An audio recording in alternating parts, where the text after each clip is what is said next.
Jordan, and what did I see? Coming forth to carry me home. A band of angels coming after me, coming forth to carry me home. Swing low, sweet chariot, coming forth to carry me home. Swing low, sweet chariot, coming forth. Hello everyone, Sidney St. James here with you for Season 8 and Episode 5. Before we get things kicked off, I would like to show you my newest novel. Just came out about 5 days ago. It's called The Final Curtain Call. It's a mystery. It's a detective mystery, and I guarantee you it has an interesting story. As I was writing this novel, I went to several of my readers out there, and I gave them each chapter as I did it. And they would write me back, and they'd say who they thought was the assassin. Well, each time they did that, I went back in and rewrote that assassin out of the story, which meant I wrote them where they weren't the assassin. So it's hard to figure out who is the assassin. But when you read this book, it gives you a little tutorial at the very beginning to teach you how to do deductive reasoning. So if you're looking for a good mystery, it's called The Final Curtain Call, The Illusion of Innocence. So let's kick off. Season 8, Episode 5, Parable of the Lost Coin. So welcome back. It's the Sidney St. James Show coming at you from the bustling heart of downtown Georgetown, Texas, in the good year of 2023. Now, grab a seat, maybe a glass of sweet tea, and let me spin you a tale that's as rich as Texas soil and as heartwarm as a sunbeam on a chilly morning.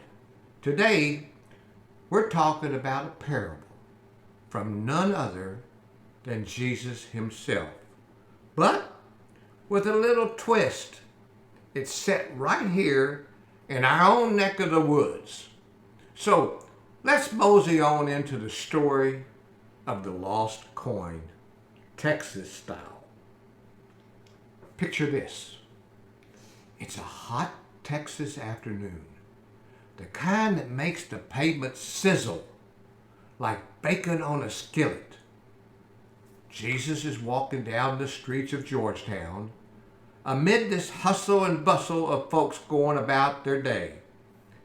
He's got a look in his eye that's as calm as a pond on a windless day, and a smile as inviting as a porch light.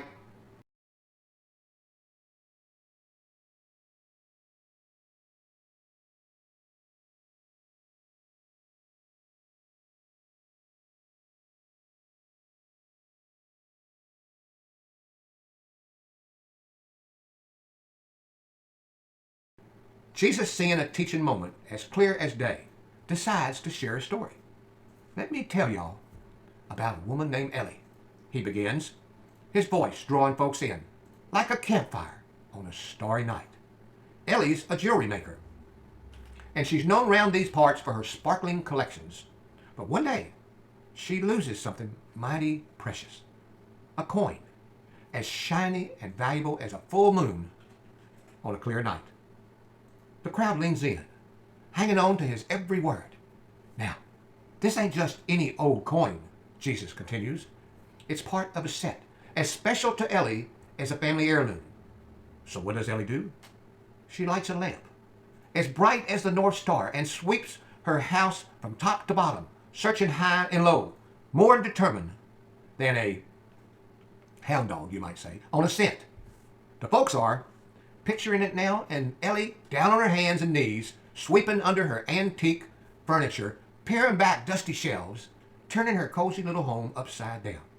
Then, the sun dips low, painting the sky a fiery orange, and Jesus says, painting a picture as vivid as a Texas sunset, Ellie finds that coin tucked away in a corner.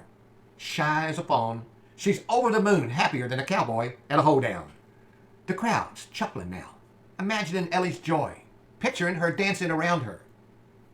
Entire living room, and like she's got ants in her pants. Yep. She calls up her friends and neighbors and telling them, "Come on over, y'all. Let's celebrate. Found my lost coin, I did." And they do, having a time as lively as a barn dance on a Saturday night. Now Jesus pauses, letting the story sink in. You see, friends, he says it's just like when someone finds their way back to God. There's more rejoicing in heaven over one lost soul finding their way home than over 99 who never wandered off. The crowd's nodding now, the message hitting home like a well-aimed horseshoe. As Jesus wraps up, folks start to disperse, heads full of thoughts, hearts warmed by the story. They're smiling, thinking about Ellie and her coin, about the joy of finding something lost, and about the love waiting for everyone, no matter how far they've strayed. Well, folks, that does bring us to the end of today's show. I'm Sidney St. James, thanking y'all for dropping by. If y'all like what you've listened to, be shy. Hit that like button down below. It's easier than flipping a pancake and sure does mean a lot. And go on, hit that subscribe button down there too. Join our little family right here. We got stories aplenty, just waiting to be told. All right, y'all. As we're wrapping up today's episode, I've got a little something extra to share with you. For all you fans of Edge on the Edge of Your Seat tales and good old-fashioned mysteries, hold on to your hats, because we've got a real treat coming your way. My newest release that I just talked to you about, The Last Curtain Call, a suspenseful whodunit thriller that'll tangle up your noodle more than a bowl of spaghetti at a square dance. So now, in The Last Curtain Call, we're seeing the return of our favorite sharp detective, Vincent James Gideon. He's back in action, sharper than a prickly pear cactus, and just in time to unravel a mystery that's twistier than a country back road, meandering through a rice field back home in Eagle Lake, Texas. This tale is set against a backdrop as festive as a Christmas tree in the town square, with a dash of holiday cheer and a whole lot of intrigue. Picture this. It's almost Christmas, in a quaint town that's as cozy as a quilt on a cold night. But something sinister's brewing beneath the Yuletide gaiety.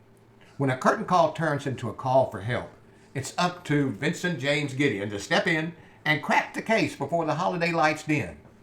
He's sifting through clues like a prospector pans for gold, all the while the clock's ticking faster than a two-step honky-tonk. The Last Curtain Call ain't your regular tinsel and holly story. It's packed with suspense that'll keep you guessing until the very end. It's the perfect read for those long winter nights when the wind's howling outside and you're itching for a tale that's as thrilling as a rodeo ride. So, till next time, keep your hats high, your spirits higher, and remember, in the great story of life, every lost coin and every lost soul is worth the find. So until then, see you later, alligator. As my daughter says, after a while, crocodile.